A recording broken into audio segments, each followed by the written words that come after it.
معنا دي ورشه دغه را رسو وکاسه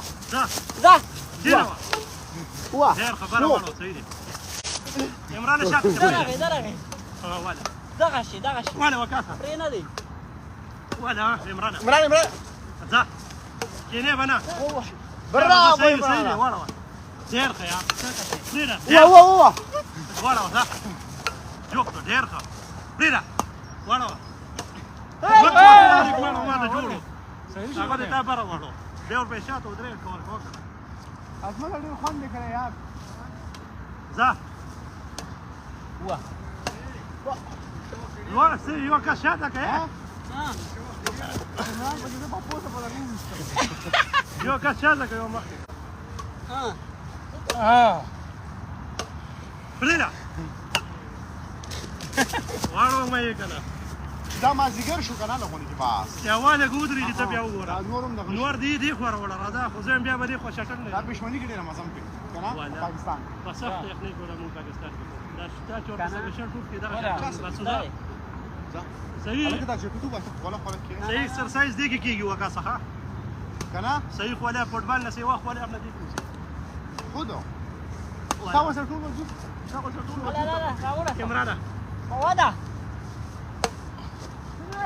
واړوه وکاسه واړوه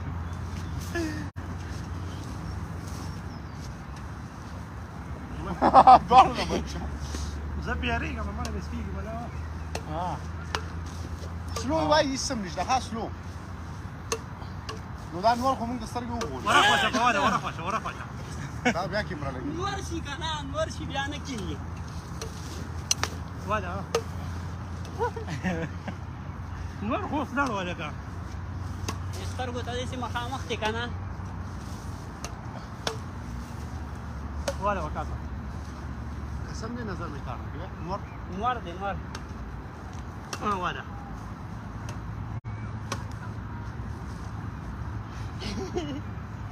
نه ښکاري نه ښکاري والله ګوره ته نه ښکاري دې خوا دی رانور دې خوا دی راشه راځه سایډ چینج کړه راځه موبایل دې واړوه ځه نه بس لګېدلي دې خوا راوړه ته دې خوا ته وکاسه ته عمران ته ځه اوس ګوره واله نه صحیح خبره انور دی مو بیا که نه اخوا به سلو وې تېز کړي بیا واده ته سلو وخه صحیح ده دغه دې ته تېز وخه عمرانه ته تېز وخه تیز وخه دغه شان بند شو صحیح دی ښه وایو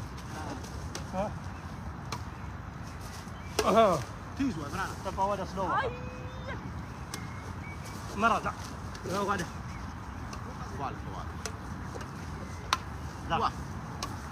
هو ورشه دغه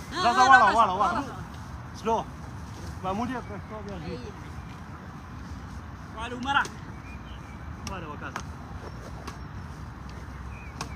سلو چې لاندې ورته تېز وخه لاندې ورته پرې کټي تېز وخه بیا باره سلو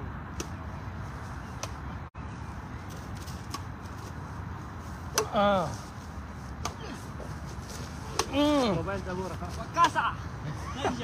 نه تېز وخه وکاسه ته دغه ولا که نه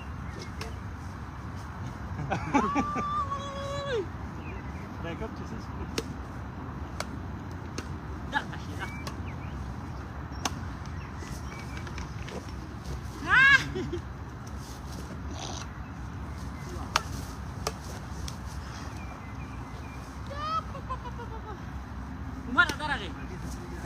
خواله نه راډېږي ما ته کرکټ نه راځي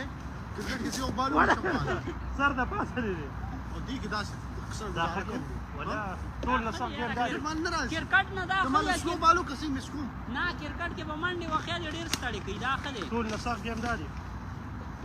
एकदम منډې مې لاسوم خوځي کنه ومیلیدا چې مالټه وخوړه ومیلیدا وایي عمرانه ته وکاس تاړو زه به عمران تاړم ځه ته به قلاره ښه داسې اړوه نه نه نه نه به نمبر وي خو څه دغه واجه کنه وکاسه